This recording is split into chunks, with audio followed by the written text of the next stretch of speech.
Hi, loves, and welcome back to another episode of Ritual of Wild. I'm your host, Jenny, and today's conversation is one that I'm so honored to share with you. My guest is the remarkable Peter Crone, a thought leader in human awakening and potential whose work has touched lives across the globe. From elite athletes and CEOs to everyday seekers, Peter has a unique gift, helping people dissolve the limiting beliefs tucked deep in the subconscious so that they can finally step into the vastness of who they truly are. With compassion, clarity, and a deep reverence for our shared humanity, Peter guides others towards freedom in the mind, body, and the heart. He is not only a transformational coach, he is an Ayurvedic practitioner, a writer, and a speaker that offers multi-dimensional approach to growth and healing. This conversation explores what becomes possible when we are no longer ruled by the stories of our fear and stories of our past, and when we begin instead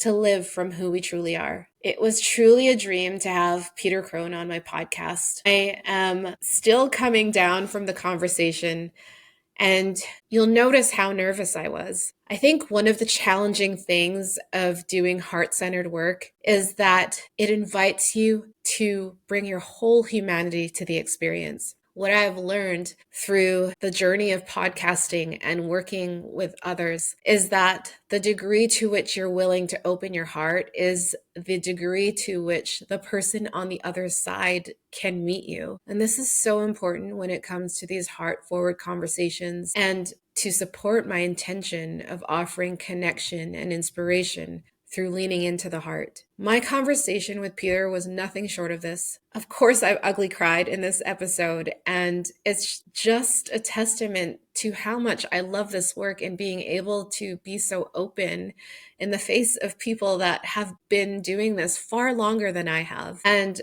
I just so appreciated Peter's way of holding space while simultaneously reflecting my own capacity to be able to touch hearts through this work. So Peter, if you're listening, I thank you so much again for being here and for sitting in the fire with me of some of the uncomfortable places we went in this conversation. And I invite you to come here with your open heart and presence. And as always, I am so deeply honored that you are here, and thank you for helping Ritual of Wild come alive. And without further ado, let's begin. Peter, thank you so much for being here.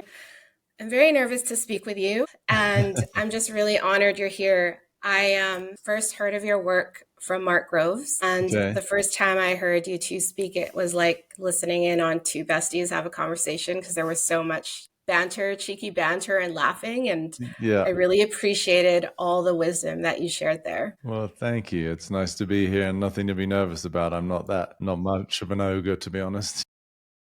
Well, I love speaking with you because my partner Sean first told me about your work, and I wanted to share a little bit about that. Shout out to my partner Sean. He was a part of your mastermind, and we were having a bit of a riff the day that you were promoting the next intake of your mastermind, and he was like, "What have you got to lose? Just why don't you sit in on the free mastermind?" So I did, and that day I ended up taking like 5 pages of notes. It was brilliant, and I couldn't believe all the wisdom you're sharing, but I could because I've seen your work, I've witnessed your work, and I experienced my own aha through that mastermind. And it was like that evening we were supposed to go for dinner, and we had planned to have the kids be taken care of by my parents. And I just felt stretched completely. We have a 2 and a 4-year-old, and I was feeling a little bit depleted.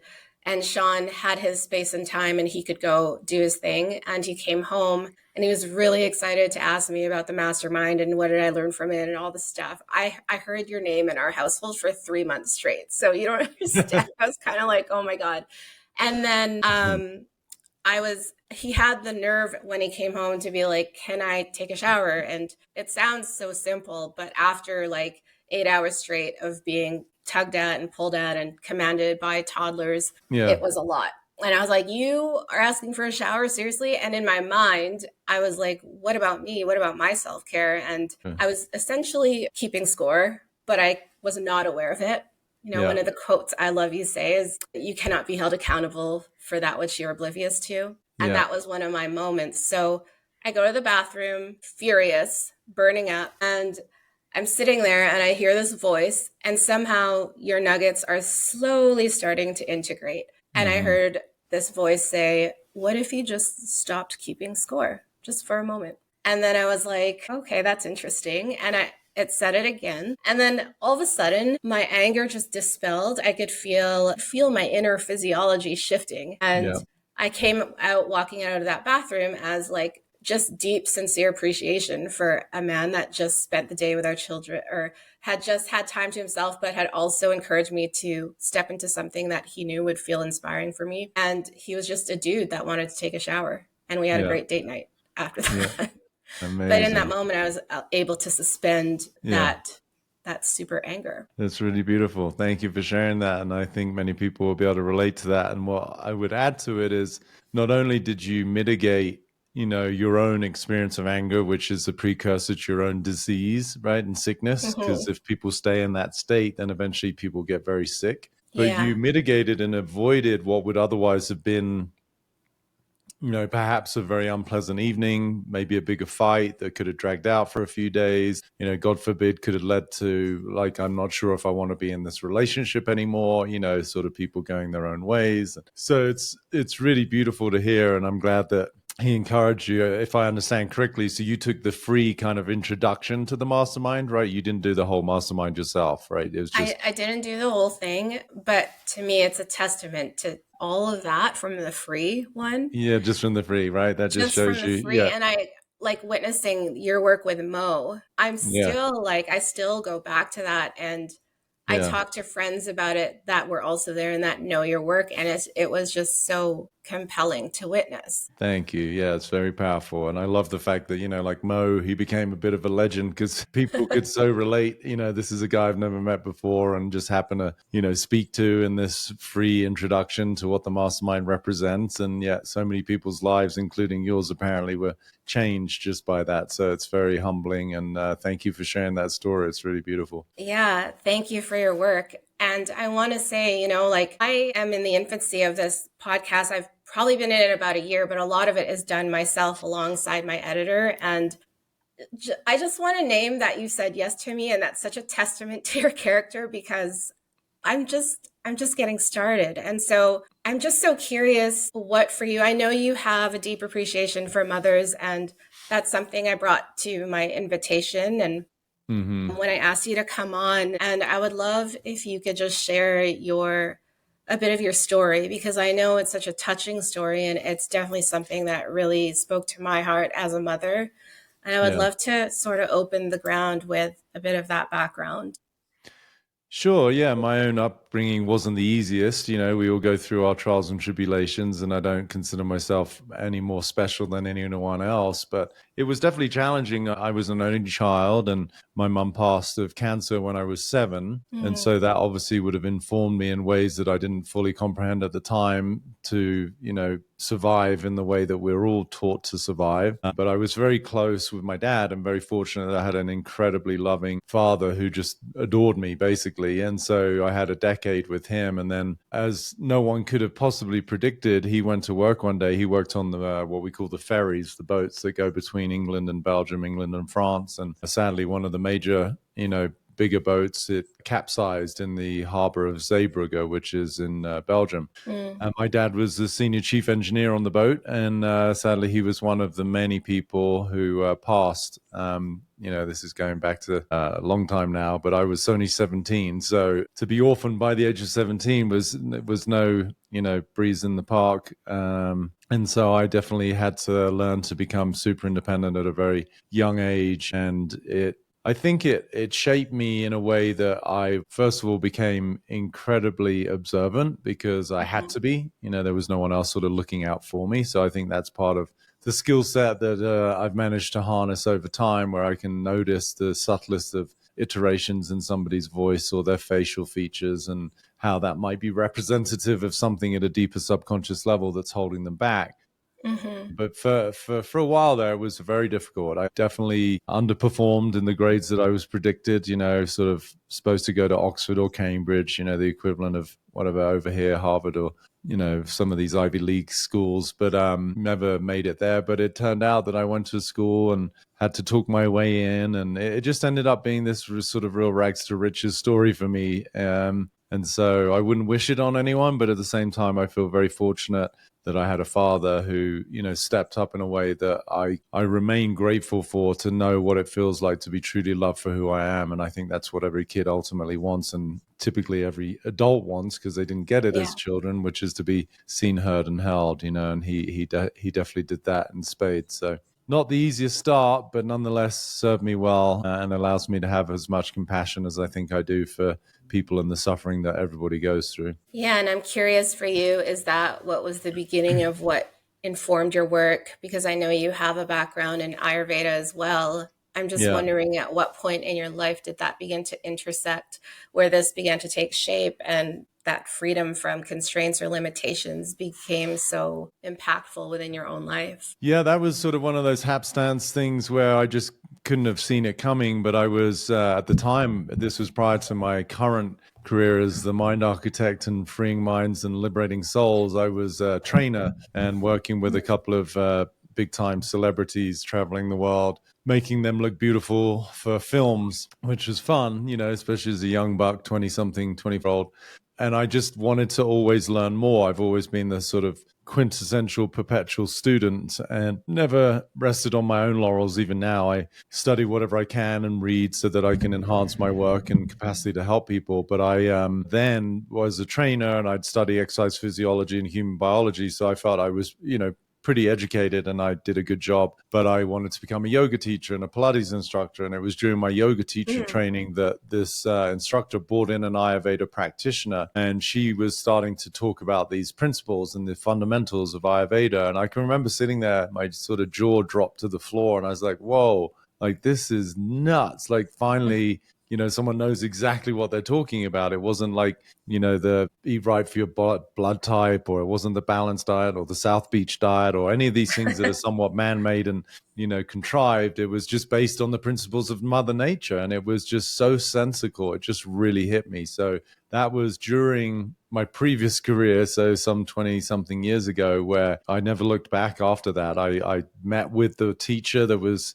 working with us and had a couple of sessions for myself with my own health. And she explained things that no one ever had, in terms of whatever I dealt with. I've always been pretty healthy, but, subtle symptomatic imbalances. And so then it just started to weave its way naturally into what then became my new career of understanding the power of the mind and the way that we use words unbeknownst to ourselves that create constraints and limitations and ultimately sickness. So to couple the two together became infinitely more powerful. So it's such a beautiful science that I think, many people still don't even know what it is, which is fascinating to me. But it's like Chinese medicine Yeah. and, looking at the body through the elements, and it's really beautiful. Yeah, I absolutely love the background of Ayurveda and Chinese medicine. And I love that you weaved a little bit of that into your free mastermind where you spoke to the root cause. And I Yeah. feel like so many of us override this aspect of us. I know that something you speak to is that our frequency is the precursor to the reality that which we experience. And Yeah. I'm wondering for you, if someone was going through something really difficult like depression or the loss of a loved one, how might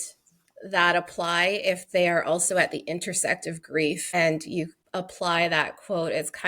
It can be really a bit of contortion for someone that is suffering under the demise of their own heavy emotions. Yeah, I mean the two that you use, where there's depression, depression is it's an everyday experience for a lot of people, and I really Mm-hmm. have compassion, but it's also an organic part of being human. We're all going to have some form of regret, remorse, anger, anything that's a past-based emotion, basically something that happened. I would say depression is really in that bucket of where we're, being depressed by something, where it's an oppressive energy. We're held by something where we're typically not at peace with whatever happened. Just like the flip side is anxiety, that a lot of people, I mean, I think 500 million people struggle with anxiety around the world. It's tough, but it's also where the brain is designed to predict and protect. And so anxiety is really where the mind is imagining typically worst case scenarios or perceived threats. And so we go into a state of fear. So I use my work to help people understand the mechanisms of how the brain works to try and basically survive. And if we're always trying to calculate and figure out what's going to happen, we are going to get exhausted because we don't know, right? That's how I started my work, was those 3 words of I don't know.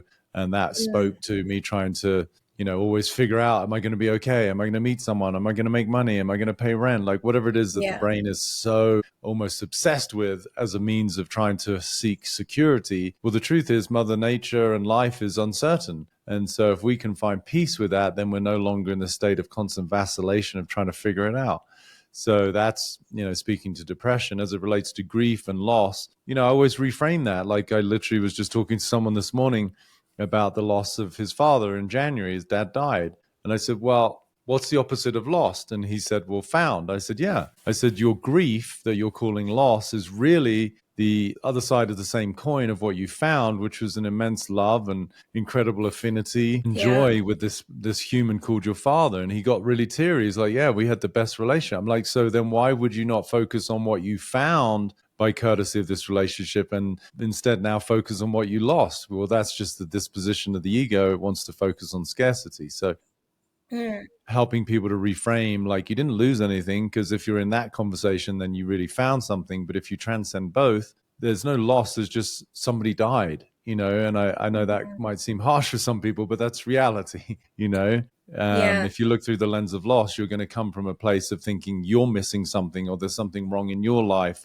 and now you're going to be coming from a feeling of inadequacy or woe, and that's suffering, and it's not necessary. If you just deal with the reality of like, okay, yeah, my dad died, my mom died, not necessarily what I wanted, but last I checked, I'm not in charge of how the universe unfolds, so I might as well embrace it and understand the power of life and its intelligence is far more formidable than what I think, and to learn to find peace with what is, and simultaneously, in my case, be grateful for what I had, So I tell people that you get to turn grief into gratitude, which is such a powerful metamorphosis. That's such a powerful reframe. I mean, I'm not sure if you're familiar with Neil Donald Walsh's work, but he wrote Conversations with God. And God, yeah. I just finished reading Home with God, and what you're speaking to sort of reflects what he speaks to with God in that book. And he says death is actually just another portal.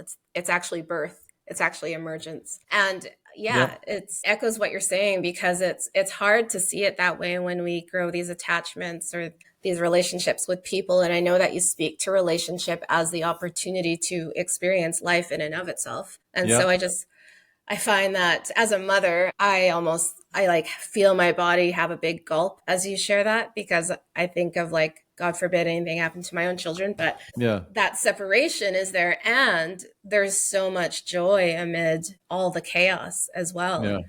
And I just really appreciate that reframe. You're welcome. And I think it really helps to shine a light on the preciousness of life. It's so cliche when we talk about like, you just don't know how long we've got. And I have like a literal experience of my dad going to work, saying he loves me and I love him and see you tomorrow, and then I didn't. Yeah.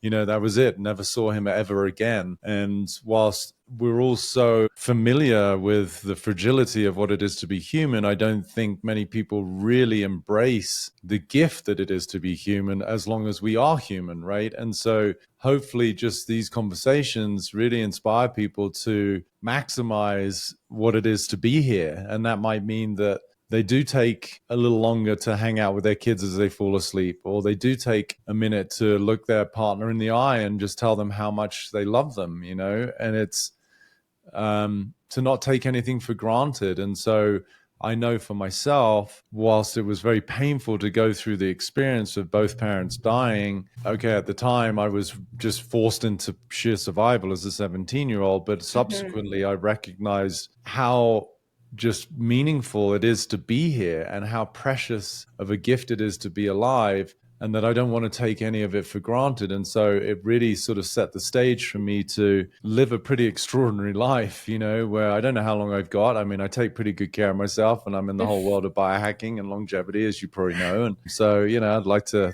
think I can do the 120, the 150. I mean, people are talking about 180, who knows? But I also might not be here next week. And so I really want to use that not as an excuse for fear or sorrow, but rather as a form of inspiration for squeezing every drop of life out of each moment. And for me, what that looks like is, more joy, more play, more exploration, and definitely more expression of love to those that mean something to me, and then that's actually everybody, because my nature is to love. So I just don't want to hold any of that back. Yeah, so evident even in your stories and your memes. Like sometimes I doom scroll at night and I'll watch your memes and I'm sitting there like my baby's co-sleeping and I'm just like trying not to wake her up because I'm laughing so hard. And it makes me think of a quote that I love, and it's like every parent says they would die for their children, but would they come all the way alive for them? Yeah. Yeah. And the morning I reached out to you, I had just gotten out of the shower and I was sitting there thinking like, what would I do this day on the eve of, like, in the voice note, I said that I promised myself for being a portal of my children that I would gift myself something, because we're very baby focused. And while that's okay, we forget to place emphasis on the mother who is the soil of the continuum of life. And Yeah. I'm so glad I took that risk. And like, I just want to say that's a testament to your character. So thank you. And I hear what you're saying and all that share of like coming all the way alive. And it is in the mundane, I think, too. I think people wait to celebrate, or they wait to that special occasion. And it's literally in the way we wake up next to our loved ones, and the way we say goodnight, and the way we're playing Lego with them. Yeah. No, it is. And I remember watching, I've done obviously a lot of podcasts, and one of my friends, Aubrey Marcus, I've done his 4 times now. Many people joke that he only has me on so many times because he gets free coaching, but regardless of his intention, it's always a beautiful conversation. And I remember watching something he'd put together about doing this darkness retreat, where you go into darkness, like for, I think, anywhere between 3 to 7 days, where you have zero, light exposure. So you're completely in a cave, and people bring you food, and of course you have a shower and a toilet, whatever in there, but you literally have no vision. It's pitch black. You can't see your own hand in front of your own face. And it really moved me to tears, because I guess I have some sort of ability to viscerally feel other people's experience, even without necessarily going through it. And witnessing him coming out, and the sobbing, that is sort of synonymous with that gratitude that he had in the absence of what we take for granted, right? Which is to see the sun, or to see people you love, or just to be able to have senses that are really experiencing the beauty of planet Earth. And it might seem like a weird sort of example, but I was about to have some food and I grabbed a strawberry from the fridge, and it completely changed my relationship to the way that I even ate a strawberry. Something that some people might even be doing as they're listening to this and taking it for granted. But the exquisite nature of what it is to have any experience as a human being is so often just eclipsed with the frequency with which we do things, right? Like, you can go to especially a Costco or one of these bigger box stores, and you can buy crates of strawberries and, plow through them and not even think about it. But it really spoke to how mindless most people are in the way they go about their day. And I don't say that with judgment, but really hopefully appeal to people to just take time to really fully experience and enjoy just the fact that you can feel, that you can sense, that you can taste, that you can see. What a gift it is to be human, to have these experiences. And so maybe perhaps a weird metaphor for the bigger picture, but just to take time and really chew and taste really the bounty that is just in one strawberry, that I get to have that experience, really took my whole level of appreciation for being alive to a whole new level. So yeah, I thank you for the acknowledgement too of being here and accepting your invitation. And, I like to do whatever I can to make a difference. And that's what gives me my life, right? That I feel super blessed, perhaps the luckiest man alive, that my days are dedicated to eradicating people's suffering and introducing them to a world of freedom. I mean, what better way to spend my life? So, if that's with you or some big platform that's been around for years, it really doesn't matter. If somebody listening right now gets something for themselves that they've never had before, then that's worth my time. Peter fucking Crone, I'm so inspired right now. And I'm also choking back tears. That's okay. You don't have to resist. Yeah, thank you. I'm just going to take a pause. That's okay. It's beautiful. I want to tell you a story. To circle back to Ayurveda, I will say my deep appreciation for it Shout out to my teacher, Usha Anandi, who is an Ayurvedic practitioner and teacher of womb wellness. Mm-hmm. She taught about my cycle from a lens of nature, and just my deep appreciation of that relationship and how so much of us is reflected in nature. And so naming that, because here I am at the tip of my cycle and just feeling all my emotion. Yeah, that's okay. I understand all of those phases.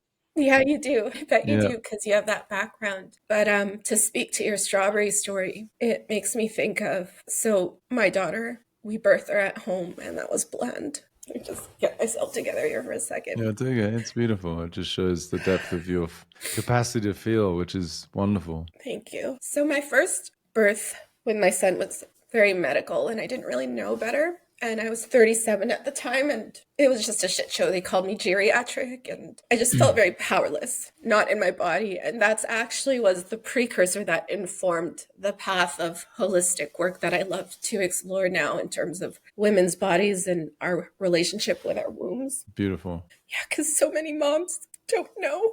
No.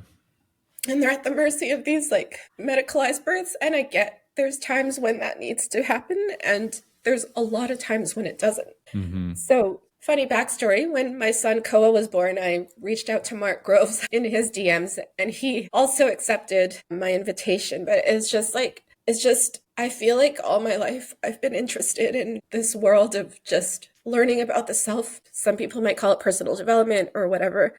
Yeah. But I find it fascinating, the intersection between our humanity and our spirituality. And one of the challenges of podcasting for me is for me to have a meaningful conversation with you, Peter, I have to be willing. I know it comes at the degree to which I will allow myself to be human. Mm-hmm. And so hence these tears. And I used to fight that in the past when I started, but then I'd watch them back and I'm like, wow, I'm like a fucking robot here. And that's just so weird. Yeah. And also, like, if I go to this depth, then you can see this depth and you can meet me here. And then that can shift the paradigm of the conversation, the frequency through which we express ourselves. Yeah. And so to orient listeners, thank you for coming on that sidetrack with me. But when my daughter was born, because of the nature of Koa's birth, we had a home birth. Mm-hmm. And it was beautiful. Everything was perfect until the end of her birth. My placenta wouldn't come out. And so I had a lot of blood loss. And my husband, Sean, who was in your mastermind, he's a first responder. So by nature, I'm thinking like, he's got it together. He's going to handle this. And he went in, he was great. He handled being with Leilani when I couldn't, and all the things. It ended up being a hospital transfer. And he was very calm, but I like to think he was more in freeze mode, because what was about to happen was pretty intense. And I remember sitting there with him, and I was like losing so much blood in my bed. And I'm thinking like, how the fuck did I plan for this amazing thing where everything virtually went so perfect? No drug, nothing, just music, Sean and I and the doula. And now I'm going to like be totally medicalized because my life essentially had to be saved. Yeah. So, and I'm so thankful for the medical system, because it can be a both and story, you know, but I also fundamentally believe that prevention and the choices we make today can help set us up for the challenges we might face tomorrow. Yep. And when you were speaking to the strawberry, I had this moment probably a month after Leilani was born, and my toddler, Koa, he's now 4, but at the time he was 2, and I'm cutting into an apple. And I noticed there was like 8 seeds in there, but the sense that I had was like, holy cow, like I had to Google, like, how long does it take for an apple to harvest? About 4 to 8 years on an apple tree. And I had this like very ethereal moment of like, I am like a soul in this body. My skin is holding this apple. Some wise man planted this, and now it's like going to cascade into nurturing my child. And I'm holding it, and I'm here. Like, the fundamental message I have is like, I'm alive. Yeah. And if I'm alive, why the fuck wouldn't I message Peter Crone to be on my podcast? And if I'm alive, why wouldn't I give my whole heart to this podcast to the best that I can and really show up? And I get beautiful messages from people that are like, thank you for your vulnerability in that. And I just want to say, like, I think it's like one of the most beautiful parts of being human is that we can feel And so you naming that, there's this joke that I just cry on all my podcasts because everyone I talk to touches my heart so deeply. And yeah, and I just wanted to echo your message because of that. It's such a fucking privilege to have a voice. Like some Yeah. people don't even have that. And so I guess to anyone listening that has like a heart-centered dream or like is wanting to talk to that person or ask that person out or quit that job or say something that is really uncomfortable, to lean into that, you know? Yeah. Beautiful. Yeah, it's really sweet, Jenny. I mean, like it's clear as I said, the depths of your capacity to feel, which is sort of oftentimes a woman's prerogative and certainly the gift of a mother, you know, because you just access whole new levels of the capacity to love, you know, and equally at times, if necessary, to defend, you know, your next of kin. Like it can bring out the fierceness of a human being too, right? Yeah. Which is the love in a different form, right? Being a stand for protection. So it's really wonderful to witness this. And I so acknowledge your willingness to go there, because I think this is in my previous career before I was doing this stuff, you know, training the rich and famous, you know, one of the beautiful things that I got to witness through the sort of the medium of film is that it's often the way that other people get to access feelings because of a good actor, you know, that sitting in the comfort of a theater with your popcorn and maybe a friend, you know, you can shed a tear because of what you witness when perhaps you don't feel safe enough to do that in real life, you know. So anything that, as you said, that allows us to just access the state of feeling, to, you know, really experience whatever it is as a sentient being that we're going through, and to give ourselves permission to go there. It's really beautiful. I mean, that is the gift of being fully alive, right? I can remember in London when I was there for a movie, Eyes Wide Shut. I'd gone to school, grew up in, you know, in England, and so many of my friends from college, we reunited and we would have fun at the weekends and get together. And we were in a pub just outside of London one afternoon, and one of my girlfriends, she got this phone call, and within a, you know, matter of 30-45 seconds, her face kind of went this ashen gray white, and she just started to bawl her eyes out. And you know, there's 4 or 5 of us there. I'm looking right at her, and, you know, obviously everyone's wondering what's going on. And she hangs up the phone and she informs us that her grandpa just died.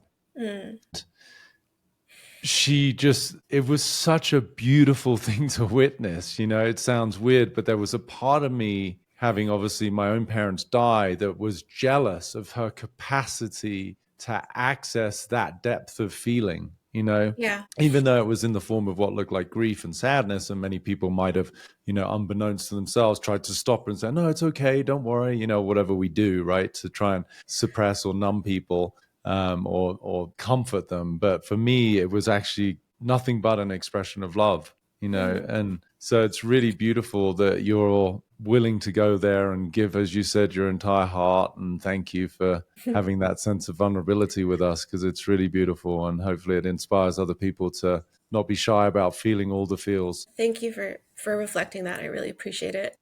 Yeah, I would love to speak to you about manifestation, sure. buzzword, Yeah. in relation to your experience with it. And I know that we spoke to how our frequency can be the precursor to that which we Mhm. experience. I'm wondering for you, what would you tell someone that is really struggling with this concept? I practice and am studying somatic therapy, so I love to dabble in the quantum physics of Mhm. it. Mhm. And I also feel like it's also a nervous system game, to the capacity that we feel we can steward something that we desire. That's Mhm. my expression of it. I would love to hear yours for anyone that's listening that is right now desiring something. Yeah. So it's beautiful, and it is a buzzword, right? And I think it gets sort of sadly tossed around unwittingly, and albeit perhaps well intended. There's a lot of teachers out there that are trying to help people to manifest.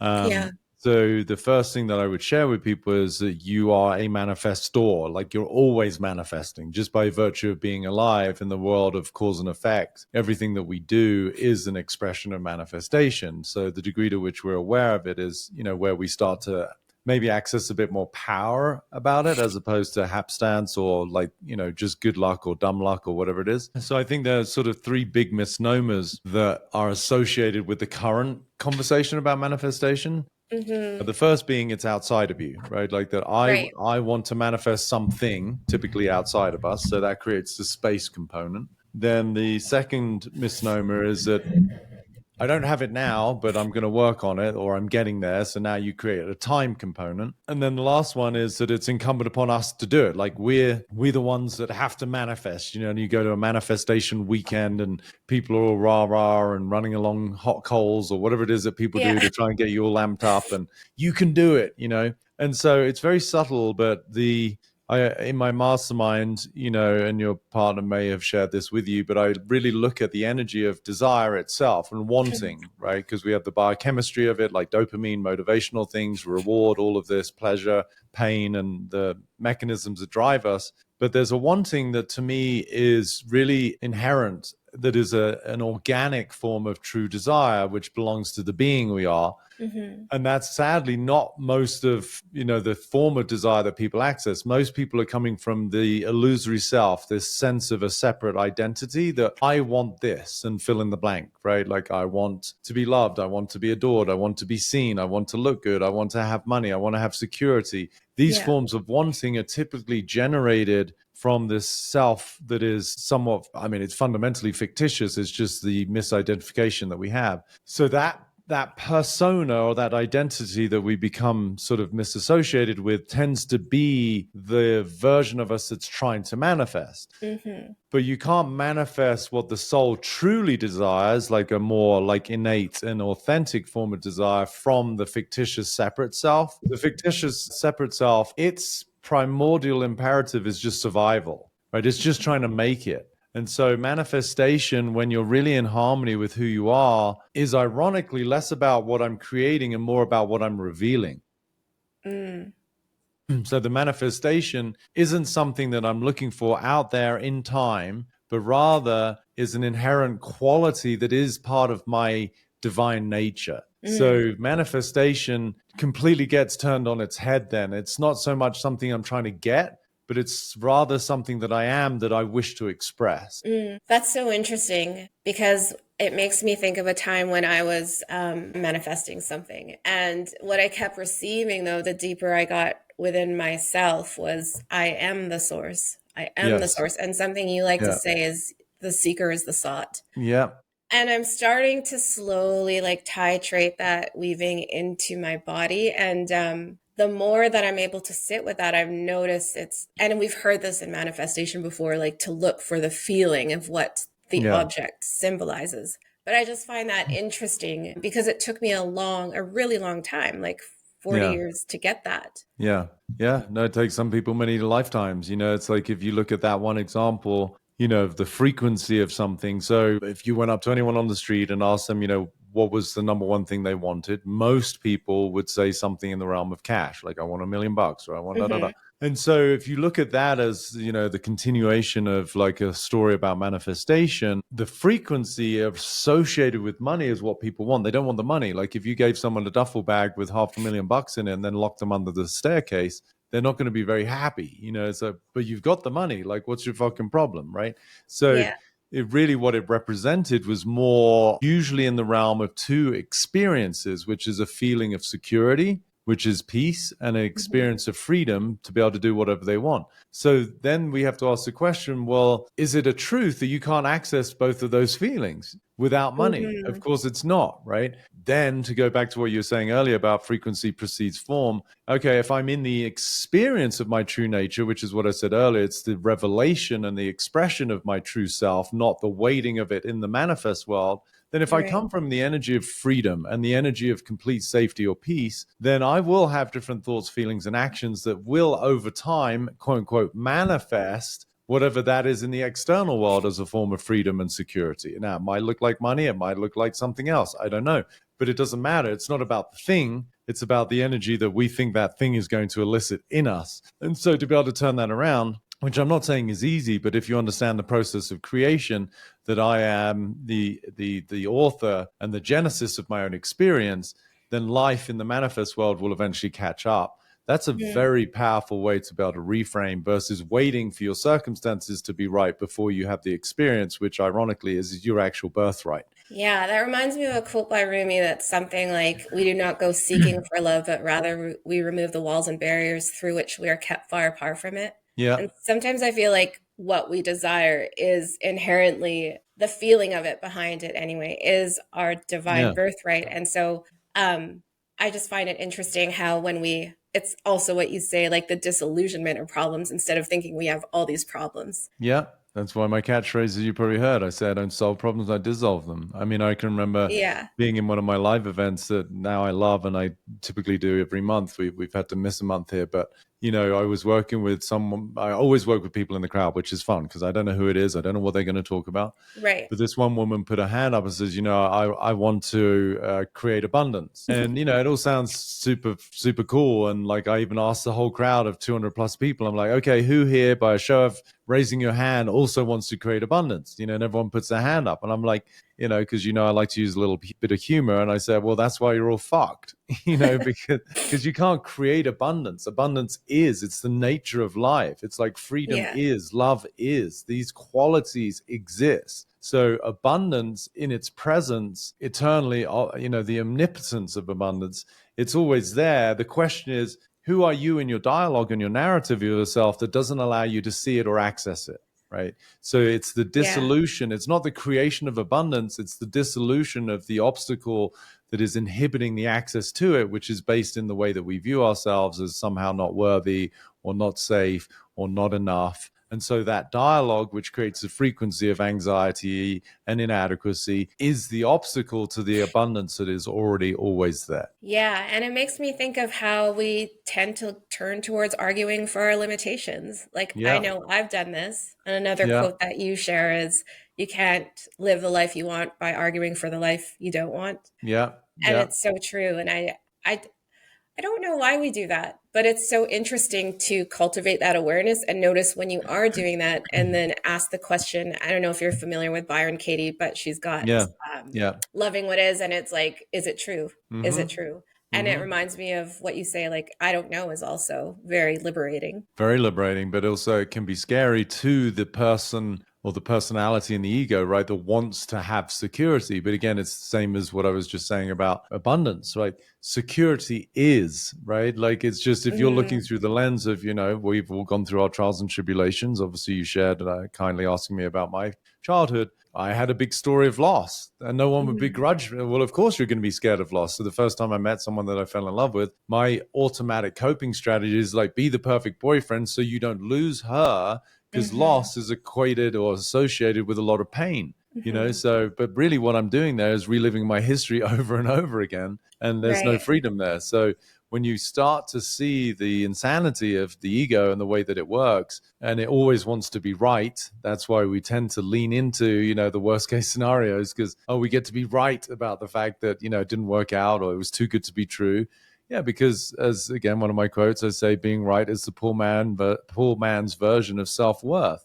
It's where the ego can be Mm-hmm. justified in its perspective. It's crazy. But when you get beyond all of that and you just access your true nature, freedom, love, power, worth, all the qualities that the ego is looking for, you realize, oh, hang on a minute, I am what I've been looking for. Mm-hmm. I'm wondering, you must work with so many coaches and healers and people that are in the service to helping other people. And Yeah. I'm curious for you how you might walk someone through like imposter syndrome, for example, which is something I struggle with in my Mm-hmm. line of podcasting and dealing with working with people in general. I can already feel my voice sort of choke up as I say that. But how might someone move through that? Because I know that sometimes there's resistance there. Like innately, I feel like I can attune to what I want to say as I'm reflecting and listening. And Mm-hmm. sometimes the thought that comes up is, who am I to say this? Or what if they don't believe me? Or, Yeah. you know, Yeah.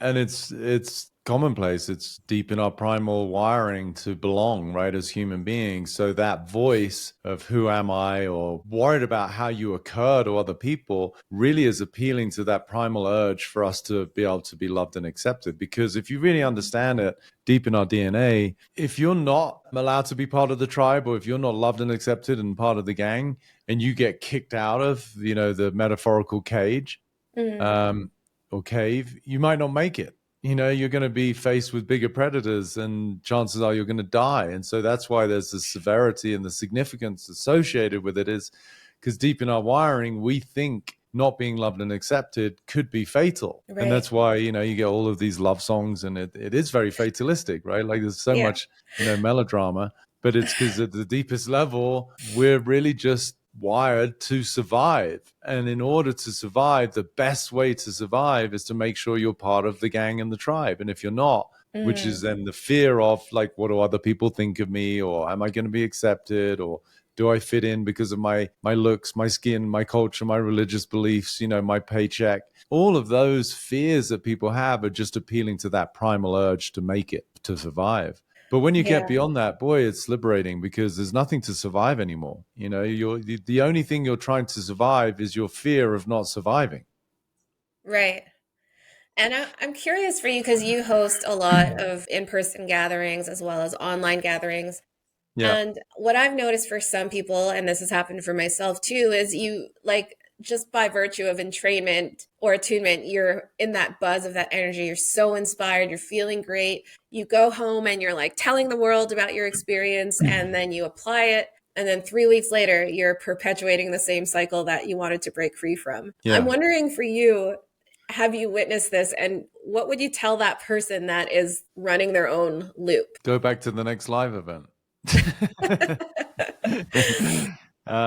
No, it's like anything. Like we're creatures of habit, right? And so even when I work with the most high EQ, IQ human beings on the planet, if they, in their typically 30, 40, 50 years of age, they've got decades of practicing an old way of surviving. It's not going to give Mhm. up just overnight. I mean, obviously, the degree to which there can be some associated somatic experience or visceral experience or a lot of emotions that can help people shift, the degree to which you can really feel the Yeah. impact of living a certain way that has been like derogatory or devastating, or in any way degenerative to your body or your experience of life.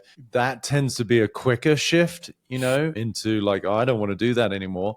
But if it's more the mundane and it's just sort of an everyday way that people try to survive or that they try to garner love and affection from people, yeah, it's a strong habit, and it's going to take repetition before you establish a new behavior that trumps that one, So that's why even for myself, I don't sit on my laurels. I love that I will continue to study. I continue to read. I continue to learn from my athletes and my clients and the people that I work with, because I'm a work in progress like everyone.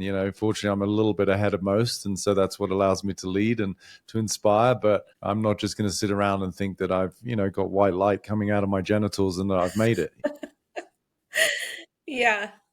I wanted to circle back before we wrap up our conversation to Mo and Yeah. something that you spoke about in that free mastermind that I feel was so helpful for me and I feel would be so helpful for the listeners if they weren't there, was how you speak to software and hardware, using Yeah. it as a metaphor through which we experience life. So I was hoping you could riff on that a little bit and how that could be supportive as a way to expand our perspective of this wild human ride. For sure. I think there's so many misnomers and pretenses that people become identified with, like even in the way that people use language, they'll speak about their physicality as though it's who they are. So, for example, someone say, I'm 35 years old, I'm 5'10", I'm Caucasian, or I'm Asian, and so you're pointing to your equipment. It's like me sitting in my car and going, I'm a Range Rover. It doesn't even make sense, right? So that's Right. one way for people to understand that language, whilst powerful, is typically used in a way that can be very disempowering. And so that's sort of pointing to the hardware. The hardware is what I call, the human, which is the body and the brain. But the being is really pointing to the spirit, the essence, the soul of who we are as what I would assert as timeless, limitless, boundless beings, right? That we are potentiality itself. It's not what potential do you have, but we are the energy of possibility itself. Mm-hmm. But if our software and our programming and our code is based in limiting language, then as I tell people, the current dialogues that humans live within are insufficient to give rise to accessing the potential of our soul. Mm. Right. And if you really get that, it should be quite moving for people that I believe as human beings, we're inherently wired to both be curious, but also expressive. We want to understand what is possible. And I think that's really an expression of consciousness wanting to know itself. And yet, Mm-hmm. if we look through a lens of I'm not safe, I'm not wanted, I'm not loved, I'm not good enough, then the ability to actually realize, actualize, and experience limitless possibility, it's impossible, right? I can't walk around the planet thinking I'm not enough, even though it might not be a conscious thought, it's a subconscious pattern, and then, be upset or wonder why I don't have an extraordinary life. It's Right. like, it's physics, right? And so that's where I like to delineate between hardware and software. Yeah, we're all going to have whatever we're given as the cards that are dealt because of our genetics. But even in the world of, genetics, we understand now through epigenetics that lifestyle, diet, and mindset can shift what becomes available from that particular sort of set of cards that we were dealt, right? You could Yeah. take two twins that might have a predisposition to heart attack that's sort of inherited from the paternal line and their father and their grandfather, and maybe one of them becomes very hedonistic in their life and they live this exuberant late nights, lots of drinking, late food, heavy foods. And then the other one chooses a sort of more yogic life where they are very conscious and they are meditating and eating very healthy food and moving, and they both get to 46 years old. The one that led the more hedonistic life with the genetic codes he was given has a heart attack. Right. Whilst the other one maybe just feels like, a bit of tightness in the chest one day, which is his version, but it's all been mitigated because of the different software that he applied to the hardware. So that's why for me, the miracles that I've literally seen they're awe-inspiring. When I help people to change their software because of the way that they speak, especially in the mastermind, that 3-month container that your husband went through, like what we get to witness as a community is nothing short of miracles and magic, because abracadabra, as we speak, so we create. If someone's living in a world of I'm not enough and then sees for what it is, which is a lie, and then they access a world on the other side of that, they're like, holy shit, I've never, ever felt so free. And so I'm not enough might have carried with it Hashimoto's or some sort of IBS or, some sort of condition in their physiology because they're living in a perpetual state of stress and inflammation. But in the absence of that software, which is I'm not enough, and then I try to compensate and become a people pleaser and a perfectionist, which is exhausting. But once that whole system is eradicated because I'm not enough, like I'm just me, then their whole system recalibrates, they rejuvenate, and whatever their disease was disappears. It's physics when you get it, but it's still, to the untrained eye, it just occurs as like a miracle. And so software, language, code, programming, to me it's just phenomenally powerful once you understand it. I do love that analogy. It makes me think on a basic level. I'm looking at my computer. If I were to upload a new program onto it, but I'm still running the old software, it would inevitably crash because it's so full of shit or storage of things that need to be released. And so that was really life-changing for me to hear. It's just something really clicked for me. So I really appreciate that. And then the last question that I have for you, well, two, but the last one is, if you could go back to the version of yourself that was beginning to get into this work where the product is freedom, and you didn't know you were going to work with all these celebrities and athletes and mothers like myself or regular people, everyday people, I'm sure, well, I would like to think there was a human aspect of you that maybe felt your own fear and imposter syndrome. But what would you tell that Peter who was just getting started? It's funny because even though it's a profound question, one of the reasons I was able to start was because I had that epiphany of I don't know, right? So prior to that moment, I was in the quintessential human experience of worry and stress and fear, which is like, is it going to work out? When, in that case, it was because of the relationship. And I was like, am I going to see her again? Is she dating someone else? I was trying to figure it all out, right? So I would say to that version of me who was still looking through the lens of constraint, I first of all would have said, I love you. It's okay. And it works out in ways that right now you can't even comprehend. Beautiful. Because like you said, beautifully quoting me, you can't be held accountable for that which you're oblivious to. Everybody's operating within the realm of their current awareness. And the irony and yet the beauty of life is that the things that we think we want aren't typically what we want, right? The version of us today is the obstacle to the life that is awaiting us. And it's not so much a process of discovering something, but rather, relinquishing something, which is why I said my work is not about solutions, it's about dissolutions. And so if we are everything that we're looking for, it's not so much about trying to attain this or head off into the future when everything's going to be perfect. it's about removing all of the stories and the narratives that are Yeah. currently concealing and in the way of the essence of who we are, which is everything we're looking for. So that's sort of the rub of the game, right? That we're under the impression that what we want is outside of us and it's in the future, when in fact we are, the treasure that we seek. The place that we're looking from is the place we're looking for. And it's hard to explain that to somebody who doesn't get it, but hopefully there's some at least reprieve and some respite and relief that people can hear from what I would have said to myself, that was, a little boy energetically driving a man who was just looking for love and security. So beautiful. It makes me reflect on how your work has helped support me. And that is, in my experience in this body of witnessing your work in the world, it feels like a remembering game. Like there Yeah. is no arrival, but rather I'm literally remembering with this Yeah. country, this self, this body. Yeah. Yeah. So, And that's why I say life is revelatory, fancy word, but it's like, it's a process of revelation, right? We are revealing the essence of who we are. We're not finding something so much as discarding what's in the way of the essence of who we yeah. are, with all the qualities and the characteristics of the soul that the ego thinks it wants. But as long as we're externally focused and we look for it out there, not realizing that what we're looking for is just beneath the surface. And that's why it's such a great game. And I tongue in cheek, I will say, there's always somewhere to get to until you realize there isn't. I love that. I wanted to just wrap up by having you share where people can find you, how they could join the Freedom Monthly Container, and Yeah. just your work in general. Sure. Thank you. Instagram is probably the best in terms of just, a ton of free content. We put clips from beautiful podcasts like this one with you. So we'll put some clips up, and I love to share things that will be thought provoking, inspiring, and hopefully make a difference. But then if people want to access now over 100 hours of my programming on everything from what we touched on: depression, anxiety, how to free your mind, relationships, how to access financial freedom, all of that, then yes, you can join my Freedom membership, which I'm very proud of because I wanted to make it super affordable. It's only $29 a month. And I contribute to that every month with Q&As, and all my live events get put in there.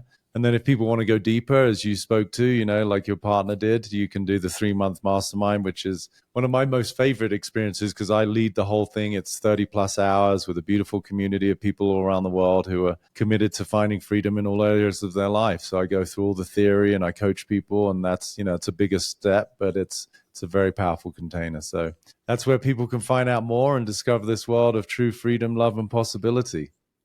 And I just want to add to what Peter was sharing about his mastermind. I can attest to the impact of it, living with my partner, Sean, and witnessing him shift throughout that 3 months, and just how he has expanded his, just not even expanded, just remembered with his own presence as a father and a partner and the work he's doing in the world. So, I mean, don't walk, run to the mastermind.